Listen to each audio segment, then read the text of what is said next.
હે ગાઈસ, તો good morning all. વિડી મજદૂરી બ્લોગમાં હું તમારું સ્વાગત કરું છું. અને આજે આપણે આવી ગયા ઘણા સમય પછી નવા બ્લોગ સાથે, બરાબર. તો તમે જોઈ શકો છો કે ઇન્દ્રોડા પાર્કમાં આપણે આવ્યા છીએ, બરાબર.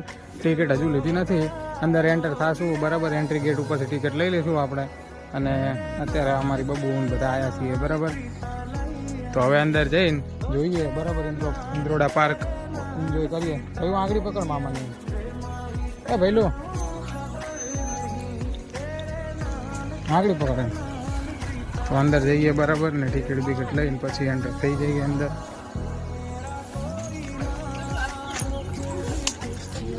અને મળે પછી તમને થોડીક ટાઈમ પછી. Guys check this out, guys check કરો કેટલું જોરદાર બનાવટ છે. એની ડોક કેટલી લાંબી છે તમે જોઈ શકો. ઓરિજિનલ નહીં હો, ને ઓરિજિનલ હોત તો આમ ના હોત પાછા.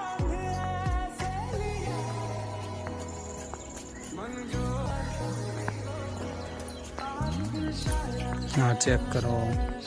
હા આવેલો હો રિંકુ પહેલાં. વાતાવરણ બહુ ખૂબ જ સરસ છે અને શાંત વાતાવરણ એટલે મજા આવે ફરવાની. નહીં ભાઈ હાય કહેજે ખુશી, હાય કહેજે. હાય ગાઈસ બોલજે. બોલા બે તો આગળ જતા રહે.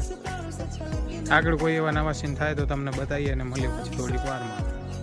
સો ગાઈસ તો ચેક કરો, બરાબર. આ આદિ માનવો છે, બરાબર. પહેલાં આપણા પૂર્વજ હતા, મતલબ કે તમે કદાચ સામાજિક વિજ્ઞાન 7, 8, 9, 10માં ભણ્યા હોય તો જે એમને ખબર હશે, બરાબર, કે પહેલાં આપણી પોઝિશન આવી હતી, બરાબર. આ પહેલાં આદિમાનવ રહ્યા એવી પોઝિશન હતી, બરાબર. પછી એ 2 પગ પર જ ચાલતા, 3 પગ પર ચાલતા હતા, મતલબ કે 2 પગને એક હાથ ઉપર એ ચાલતા હતા, બરાબર.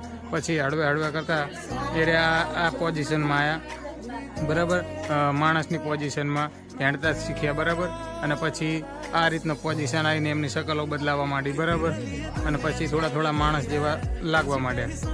પછી આ રીતના પ્રોપર માણસ ટાઈપ દેખાવા માંડે, તમે જોઈ શકો, બરાબર. આ જેમ કે 1, 2, 3 ને 4થા નંબરમાં રહે, બરાબર. અને પછી આ લાસ્ટ પોઝિશનમાં આવ્યા ને એના પછી આપણો ઉદ્ભવ થયો, બરાબર, માણસોનો. તો પછી એ રીતનો બધો સીન છે અને આ એની હિસ્ટ્રીઓ લખેલી હોય, બરાબર, તમે જોઈ શકો. તો એ રીતનો સીન છે. એટલે હવે આ જે તમને બતાવ્યા આદિમાનવ, બરાબર, એ બહુ ઊંડાણમાં વિચારવા જેવું છે, બરાબર. કે આપણે પહેલાં આપણી પોઝિશન શું હતી, આપણે કઈ રીતના આપણો મગજનો વિકાસ થયો અને આપણે કઈ રીતે સમજતા થયા, બરાબર. એ બધું